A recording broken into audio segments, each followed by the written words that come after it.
बिस्मिल्लाहिर्रहमानिर्रहीम। अस्सलाम वालेकुम बच्चों। हमारा आज का जो टॉपिक है वो है charging and discharging of a capacitor. जैसा कि आप लोगों को पता है कि ये इस चैप्टर का बिल्कुल लास्ट टॉपिक है, तो इसको अच्छे तरीके से अंडरस्टैंड करते हैं बेटे। सबसे पहले बेटे मैंने यहाँ पे लिखा हुआ है जी आरसी सर्किट की डेफिनेशन। एक बात हमेशा याद रखिएगा कि इलेक्ट्रिकल सर्किट के अंदर हम लोग कैपेसिटर को अकेले इस्तेमाल नहीं करते हैं। कैपेसिटर को हम कभी भी सर्किट में अकेले इस्तेमाल नहीं करते हैं, बल्कि हम इसके साथ हमेशा सीरीज़ में एक रजिस्टर लगाते हैं। रजिस्टर मतलब एक रेजिस्टेंस होती है जिसका काम जो है वो करंट को कंट्रोल करना है। कैपेसिटर से पहले रेजिस्टेंस लगा दी जाती है या कैपेसिटर के बाद रेजिस्टेंस लगा दी जाती है, इस चीज़ से कोई फ़र्क नहीं पड़ता है, लेकिन कैपेसिटर के साथ रेजिस्टेंस जो है वो लाजमी तौर पर लगाई जाती है। कैपेसिटर जो है वो रेजिस्टेंस के बगैर इस्तेमाल नहीं होता है।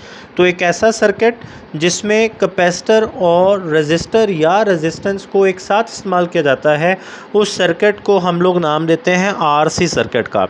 R stands for the resistance and C stands for the capacitance, जिसका मतलब है कि हमने यहाँ पे कैपेसिटर लगाया हुआ है। तो ये सबसे पहले मैंने डेफिनेशन लिखी हुई है जी, a circuit in which a capacitor is connected along with the resistor is called a RC circuit. एक ऐसा सर्किट जिसमें कैपेसिटर के साथ साथ रेजिस्टर को भी आपने लगाया होता है, वो एक आरसी सर्किट कहलाता है। अब ये डायग्राम बनी हुई आपको नज़र आ रही है, ये बेटे रेजिस्टेंस की अलामत है, ये रेजिस्टर लगा हुआ है और ये कैपेसिटर की अलामत है। अब इसमें ये चीज़ नोट कीजिएगा कि कैपेसिटर की जो डायग्राम है, कैपेसिटर का जो सिंबल है, इसमें ये दो वर्टिकल लाइंस होती हैं और दोनों की लेंथ एग्जैक्ट सेम होती है। अगर आप एक लाइन की लेंथ को ज़्यादा कर देंगे और दूसरी लाइन की लेंथ को कम कर देंगे तो ये कैपेसिटर नहीं बल्कि ये बैटरी बन जाएगी। जब दोनों लाइंस की लेंथ को आप सेम रखेंगे तो ये कैपेसिटर होगा। अब ये देखें जी, रजिस्टर और कैपेसिटर दोनों सीरीज़ में लगे हुए हैं और इनके साथ ये यहाँ पे एक स्विच के थ्रू एक बैटरी को अटैच किया गया। अब ये बेटा देखें, यहाँ से एक वायर निकाल के इसको इधर ले आए हम लोग। ये हमारे पास 2 वे स्विच है।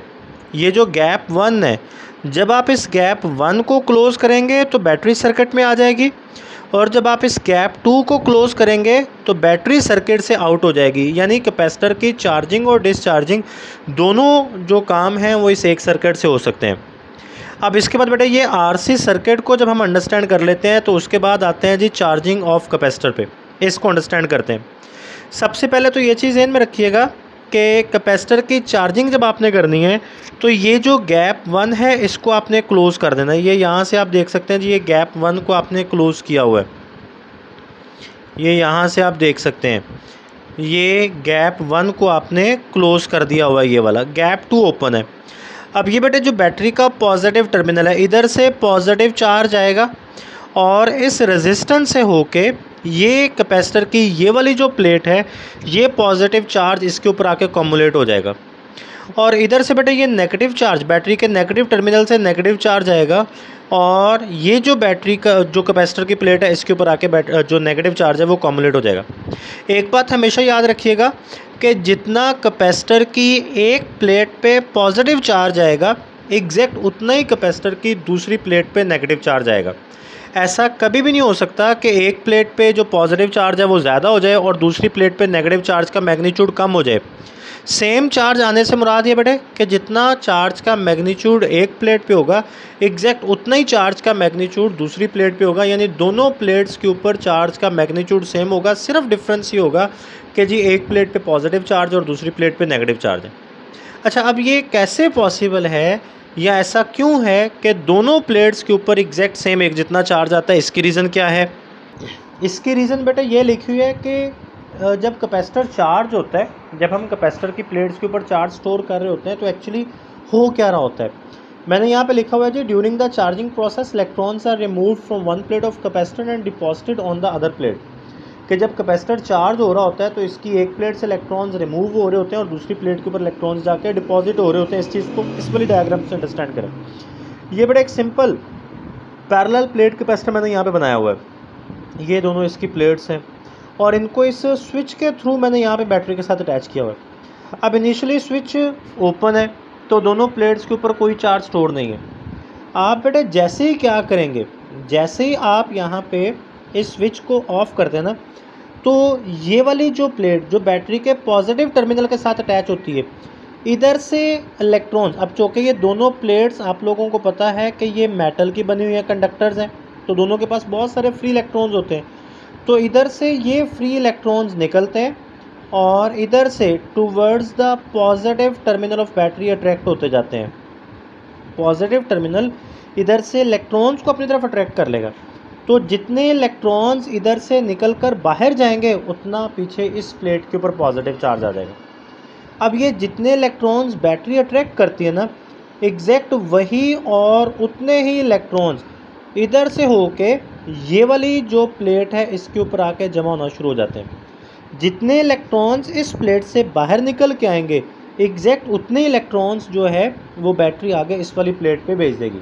तो अब ये चीज़ ध्यान में रखें कि जी जितने इलेक्ट्रॉन्स इधर से निकल के आ रहे हैं उसके मुताबिक पीछे पॉजिटिव चार्ज क्रिएट हो रहा है, और जितने इलेक्ट्रॉन्स इधर से निकल के आ रहे हैं एग्जैक्ट उतने इलेक्ट्रॉन्स आगे जा रहे हैं। तो मतलब जितना इधर पॉजिटिव चार्ज क्रिएट हुआ उतना इधर नेगेटिव चार्ज क्रिएट हो जाएगा। तो कैपेसिटर बेसिकली चार्ज को स्टोर नहीं कर रहा, क्योंकि अगर आप देखें तो दोनों प्लेट्स के ऊपर नेट चार्ज अभी भी ज़ीरो है, क्योंकि दोनों प्लेट्स के ऊपर पॉजिटिव और नेगेटिव चार्जेस की मिकदार अभी भी बराबर है।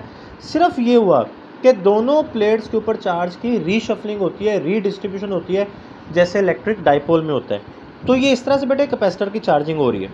अच्छा, अब यहाँ पे एक चीज़ ध्यान में रखें, जब हम ये वाले डायग्राम देख रहे होते हैं तो हम कहते हैं जी जब इस प्लेट के ऊपर, ये हम बात पहले वैसे कर चुके हैं, अंडरस्टैंड कर चुके हैं कि जब इस प्लेट के ऊपर एक चार्ज आके स्टोर होता है, नेक्स्ट चार्ज जब आएगा तो पहले से मौजूद चार्ज उस नए आने वाले चार्ज को रिपेल करेगा।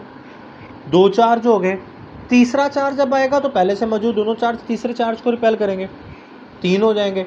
चौथा चार्ज आएगा तो पहले से मौजूद तीन चार्ज चौथे चार्ज को रिपेल, मतलब जैसे जैसे चार्ज बढ़ता जा रहा है नए आने वाले चार्ज के लिए रिपल्शन बढ़ती जा रही है। तो इसका नेट इफेक्ट ये होगा बेटे कि कैपेसिटर एकदम से फौरी तौर पर चार्ज नहीं हो जाएगा, बल्कि चार्ज के कैपेसिटर के ऊपर जो चार्ज की अमाउंट है वो ग्रेजुअली डेवलप करती है, वो आहिस्ता आहिस्ता इंक्रीज़ करती है। अब कैपेसिटर के ऊपर जो चार्ज है वो कितनी तेज़ी से या कितनी स्लोली डेवलप हो रहा होता है।